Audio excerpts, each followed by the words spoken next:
मुंबईमध्ये गुंतवणुकीचं आमिष दाखवून एकाला कोट्यवधींचा चुना लावण्यात आलेला आहे। बीएमसीच्या सहाय्यक आयुक्त महेश पाटील यांच्यावर मारहाण, शिवीगाळ आणि खंडणीचे आरोप करण्यात आले। तक्रारदार नितीश पटेल यांनी मुंबई पोलीस आयुक्त, पोलीस महासंचालक आणि मुख्यमंत्री कार्यालयामध्ये या संदर्भात तक्रार केली आहे। महेश पाटलांवर स्वतःच्या कार्यालयामध्ये डांबून ठेवून मारहाण करून शिवीगाळ करत 60 कोटींची खंडणी मागितल्याची तक्रार आहे।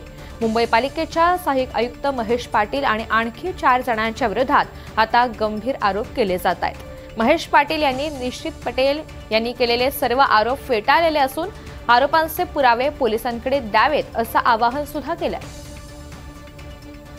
टीम में joint commissioner of police, additional commissioner, DCP, retired high court जज, सेलिब्रिटी, बीएमसी ऑफिसर के पास से महेश पाटिल ने 80 करोड़ ब्लैक में इन्वेस्टमेंट करवाया। ब्लैक में जिसमें डीसीपी ने 15.5 किलो सोना 1 करोड़ 89 लाख कैश में इन्वेस्ट किया।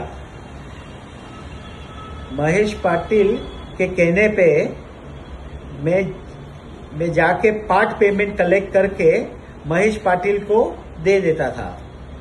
महेश पाटिल वो पैसे से क्या करता था मेरे को कुछ पता नहीं है। 2025 रोजी माननीय आयुक्तांकडे जी त्यांनी तक्रार केलेली आहे ती स्पष्टपणे मी तक्रार नाकारतो। त्याच्यामध्ये त्या तक्रारीमध्ये जे खोटे आरोप केलेले आहेत त्या खोट्या आरोपाचं मी खंडन करतो। तसंच माननीय पोलीस आयुक्तांकडे जी तक्रार त्यांनी दाखल केलेली आहे त्याच्यामध्ये कुठल्याही प्रकारचे पुरावे त्यांनी सादर केलेले नाहीत, फक्त आरोप त्याच्यामध्ये केलेले आहेत असं दिसून येत आहे। तसे कुठल्याही प्रकारचे पुरावे त्या संदर्भातला मी लेखी त्यांना लीगल नोटीस, कायदेशीर जी प्रक्रिया आहे त्यानुसार मी लीगल नोटीस त्यांना फॉरवर्ड केलेली आहे। 3 दिवसाच्या आतमध्ये त्यांना ते सर्व उत्तर किंवा त्यांच्याकडे असणारे पुरावे त्यांनी सादर करावे असं म्हटलेलं आहे। जर त्यांनी ते 3 दिवसाच्या आतमध्ये सादर केले नाहीत तर त्यानुसार पुढील जी कायदेशीर कारवाई असेल ती प्रक्रिया आम्ही त्याच्यामध्ये पुढची प्रक्रिया करू।